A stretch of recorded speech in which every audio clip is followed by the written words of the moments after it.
कैसे हैं आप सब? I hope all are well on your side. तो आज से हम स्टार्ट कर रहे हैं unit 3 and that is vector calculus. Okay, vector calculus में वेक्टर टर्म आपने मैथ्स के अलावा फिजिक्स में भी देखा होगा, वेक्टर क्वांटिटीज़, स्केलर क्वांटिटीज़। तो सेम वही टॉपिक है, सेम वही चीज़ है, कॉन्सेप्ट वही है, बस हम इसको मैथमेटिकल फॉर्म में इसको करेंगे। जैसे कि हम वेक्टर जो आपके पास गिवन होगा उसका डिफ्रेंशिएशन करेंगे, ठीक है। और डिफ्रेंशिएशन इस तरीके से करेंगे, जो फंक्शन आपको गिवन होगा उस फंक्शन को लेट सपोज अगर आप कहते हैं कि वो आर है या वो एफ एक्स है या कोई और अलग जी एक्स है, कुछ भी आप उसको अगर एक नाम दिया जाता है तो उस फंक्शन में कुछ अलग अलग कंपोनेंट्स होंगे।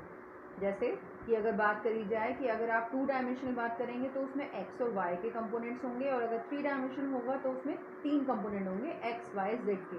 तो आप हर एक कंपोनेंट का फर्स्ट ऑफ ऑल एक्स के रिगार्डिंग, सेकेंड कंपोनेंट का वाई के रिगार्डिंग और लास्ट कंपोनेंट का जेड के रिगार्डिंग आप क्या करेंगे, डिफ्रेंशिएशन करेंगे। उन तीनों कंपोनेंट्स को ऐड कर देंगे और आपको एक फाइनल कंपोनेंट जो उन तीनों का ऐड करके जो आंसर आएगा वो आपको एक फाइनल रिजल्टेंट मिल जाएगा। वन टाइम अगर आप कंपोनेंट को डिफ्रेंशिएट करते हैं और फिर ऐड करते हैं with respect to x y z तो उसको कहा जाएगा वेलोसिटी, या आपने वेलोसिटी फाइंड करी किसी भी पार्टिकल की। सेम यही चीज़ अगर आप 2 टाइम डिफ्रेंशिएट करते हैं, that means you will be differentiate 2 time, तो उसको कहा जाएगा आपने एक्सेलरेशन फाइंड किया है, ठीक है। तो ये सब चीज़ें अगर आपको लग रहा हो, जो बच्चों ने पहले से क्लासेस ली हैं उन बच्चों को कुछ कुछ रिकॉल हो रहा होगा मेरी बातों का, कि वेलोसिटी में जब हम कैसे करते थे, 1 टाइम डिफ्रेंशिएशन करते थे, और जब हमें एक्सेलरेशन फाइंड करते थे तो 2 टाइम डिफ्रेंशिएशन करते थे सेम चीज़ का, ठीक है। तो उसी चीज़ को पहले कुछ थियोरेटिकल वे में यहाँ पे लिखा हुआ है कि differentiation of a vector function, कि वेक्टर फंक्शन का डिफ्रेंशिएशन बेसिकली होता क्या है। सिंपल है कि ये let the vector R be the continuous and single value function of the scalar variable T. एक वेरिएबल टी नाम से होगा जो कि स्केलर होगा, ठीक है। आप यहाँ पे ऑब्जर्व कर रहे होंगे कि जब मैंने वेक्टर लिया है तो मैंने उसके ऊपर एक एरो लगाया है, और जब मैंने स्केलर वेरिएबल की बात करी है, सिंपल टी है, तो उसके ऊपर मैंने कोई भी वेरिएबल या कोई भी मैंने एरो यूज़ नहीं किया है, ठीक है। आई होप ये सबको पता होगा कि जब आपके पास वेक्टर क्वांटिटी की हम बात करते हैं तो उसमें direction as well as magnitude होता है, तो डायरेक्शन को शो करने के लिए हम एरो का यूज़ करते हैं। लेकिन जब हम स्केलर की बात करते हैं तो उसमें सिर्फ और सिर्फ मैग्नीट्यूड होता है, नो डायरेक्शन, इसीलिए उसमें किसी भी तरीके का एरो आप यूज़ नहीं करेंगे। ओके, तो आगे देखते हैं। फिर ऑल्सो एज्यूम, हमने एज्यूम किया है कि डेल आर, ये डेल आर एक बहुत छोटा सा आपके पास डिस्प्लेसमेंट होता है, एक बहुत छोटा सा चेंजेस होगा, be the increment in r corresponding to a small increment delta t in t. मतलब कहने का मतलब है पहले टाइम आपके पास टी था, ठीक है, उस टाइम टी पे आपके पास जो वेक्टर था वो आर था, उसकी पोजीशन वेक्टर की आर थी। फिर जैसे टाइम चेंज हुआ, दैट मीन्स टी से टाइम चेंज हो गया डेल्टा टी में, बहुत स्लाइट सा चेंजेस आया है, तो उसी तरीके से आपके पास जो वेक्टर आर था वो भी चेंज होके डेल आर हो गया आपके पास। ओके, अच्छा, देन अगर इसी चीज़ का हमें डेरिवेटिव फाइंड करना होगा, then the derivative of vector r with respect to the scalar t, तो किस तरीके से फाइंड करेंगे आप, d r upon d t. आप देख रहे हैं यहाँ पे d r upon d t, that means आपने 1 टाइम उसको डिफ्रेंशिएट कर दिया। Limit delta t tends to 0 और del r upon del t. यहाँ पे आपने जो सिंगल जो अब चेंजेस आया था, बहुत स्मॉल चेंजेस आया था, उसको विद रिस्पेक्ट टू टी आपने डिफ्रेंशिएट कर दिया। और हम सबको पता है कि जो हम फर्स्ट डेरिवेटिव से फॉर्मूला ओपन करते हैं तो वो ये बन जाता है, ठीक है। ओके, थोड़ा सा और इसको डीपली देखते हैं। अच्छा, but in the general D r upon d T is a function of T and is a tangent of the given curve at the point. अब ये बात कर रहा है, अब जो मैंने आपसे कहा था कि अलग अलग कंपोनेंट गिवन होंगे, तो डी आर लेट सपोज आपके पास पहला कंपोनेंट F1 है, दूसरा कंपोनेंट F2 है और तीसरा कंपोनेंट F3 है। यहाँ पे F1, F2, F3 को कंबाइन करने के बाद आपके पास F बनेगा, और F मतलब कि आपके पास जो D r upon d T की वैल्यू है। तो आपने पास फर्स्ट टाइम पे आपने F1 को टी के रिस्पेक्ट में डिफ्रेंशिएट कर दिया, फिर F2 को टी के रिस्पेक्ट में डिफ्रेंशिएट किया, और लास्ट में F3 को टी के रिस्पेक्ट में डिफ्रेंशिएट किया।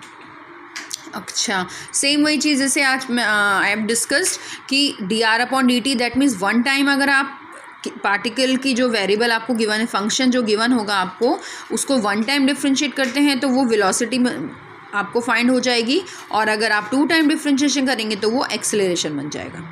ठीक है, कुछ सेम रूल हैं इसमें डिफ्रेंशिएशन के, सेम रूल, ऑलमोस्ट सेम ही रूल हैं, बस डिफरेंस कहाँ पे आ जाता है कि आप यहाँ पे उनको शो करने का तरीका थोड़ा सा वेरिएट हो जाता है। हाउ, देखिए d/dt u plus we.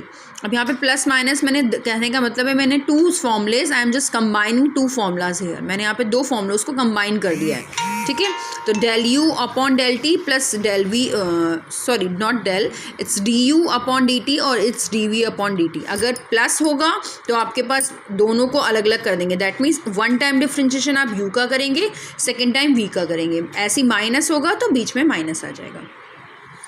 Okay, ये सी यहाँ पे सेकंड फॉर्मूला आपको डिफरेंशिएशन में पता है कि when we have a constant variable, constant, तो आप क्या करेंगे वहाँ पे उसको ज़ीरो दे देते हैं वहाँ पे। दैट मीन्स कि जब आप किसी कांस्टेंट क्वांटिटी का क्या करते हैं, डिफरेंशिएशन करते हैं, तो उसकी वैल्यू कितनी होती है, ज़ीरो होती है। सेम यही चीज़ है यहाँ पे। Next move on. अब आपको बोला है कि यहाँ पे आर जो है वो आर आपके पास दो वेरिएबल्स हैं, उसमें एक स्केलर और एक वेक्टर। अब जब दो वेरिएबल्स होंगे सेम एक तरह का, अगर आप यहाँ कहा जाए कि ये एक तरीके से प्रोडक्ट रूल लग गया है। प्रोडक्ट रूल में हम क्या करते थे कि first as it is second का differentiation plus second as it is और फर्स्ट का डिफरेंशिएशन। सेम वही चीज़ यहाँ एप्लीकेबल है। आपने एक बार एस का डिफरेंशिएशन करा, जो आपके पास vector quantity it will remain same, second time s as it is और वेक्टर क्वांटिटी जो था उसका आपने डिफ्रेंशिएशन कर दिया।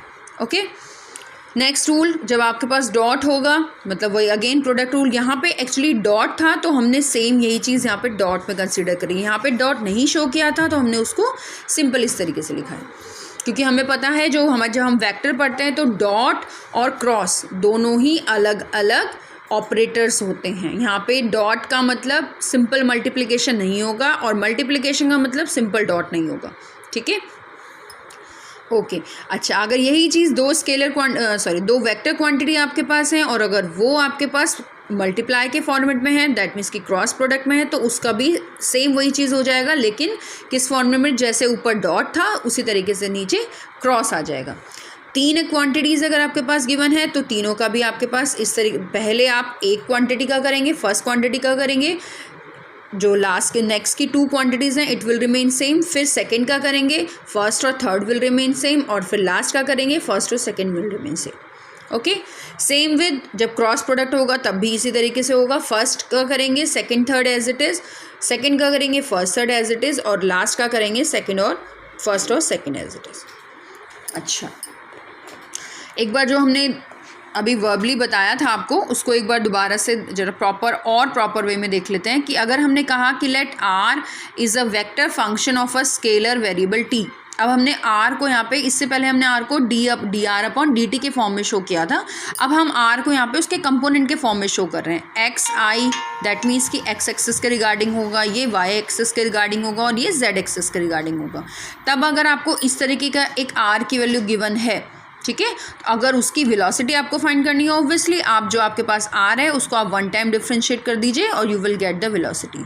अच्छा, मैग्नीट्यूड फाइंड करने के लिए, मैग्नीट्यूड मतलब mod of r, magnitude find करने के लिए आप क्या करेंगे, जो पहला कंपोनेंट होगा, ठीक है, उसको होल स्क्वायर, सेकेंड कंपोनेंट का होल स्क्वायर, ऐसे थर्ड कंपोनेंट का होल स्क्वायर का under root, that is the value of r, magnitude of r. अच्छा, एक चीज़ और, आप d r upon d t कह लीजिए या सिंगल आर डॉट कह लीजिए। आप यहाँ पे देख रहे होंगे कि मैंने यहाँ पे आर डॉट लगाया, सिंगल डॉट। इस आर सिंगल डॉट का मीन्स होता है कि आपने वन टाइम डिफ्रेंशिएशन किया है। ओके, अगर यहीं पे आर में टू टाइम डॉट लग जाएगा, that means it shows acceleration, तो d two r upon d t square. Same वही फॉर्मूला ऑलमोस्ट रिमेन सेम, बस डिफरेंस आ जाएगा, यहाँ पे वन टाइम डिफ्रेंशिएशन हुआ था, यहाँ पे टू टाइम डिफ्रेंशिएशन हुआ है।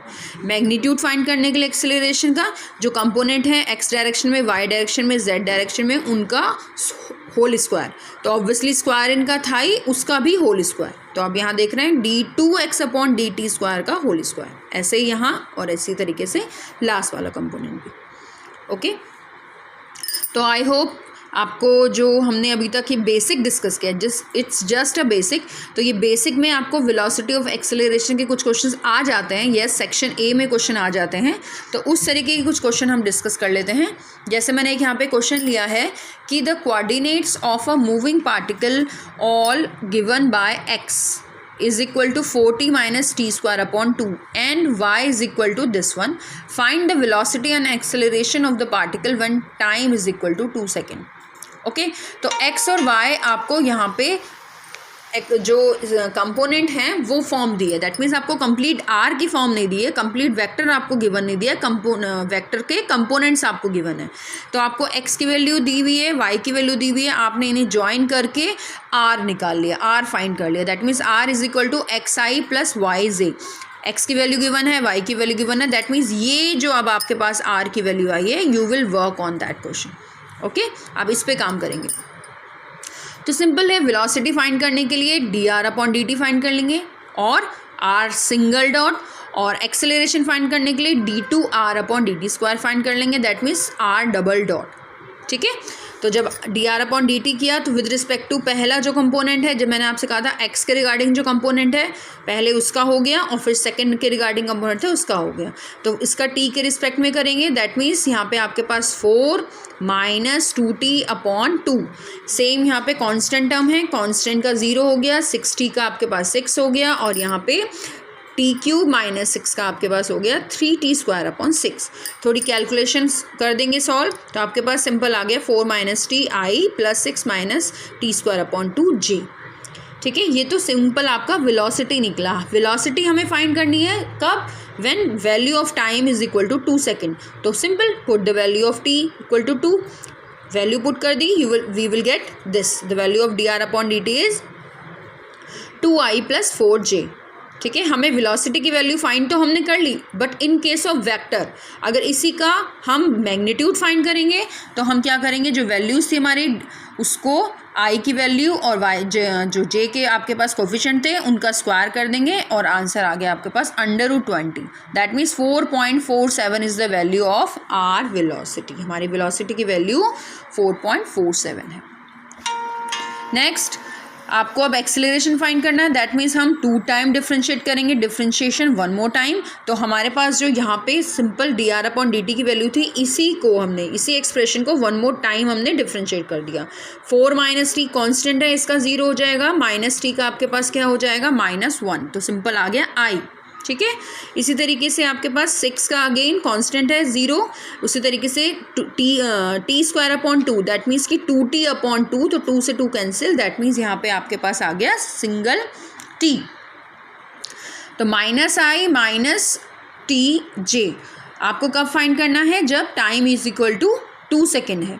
तो आपने क्या करा, वैल्यू पुट कर दी t की, तो आपके पास आ गया ये expression, there is in which there is no t। Magnitude find कर लिया, मैग्नीट्यूड यहाँ पे इसकी वैल्यू -1 है, इसकी वैल्यू -2 है, -5, एंड आंसर इज 2.24। तो 2.24 is an acceleration and 4.47 is a velocity of a particle. तो इस तरीके के क्वेश्चंस आपके पास simple questions velocity of acceleration के आ सकते हैं। तो आज हम इतना डिस्कस कर रहे हैं, कल से हम थोड़ा सा इसके आगे मूव करेंगे। Okay class.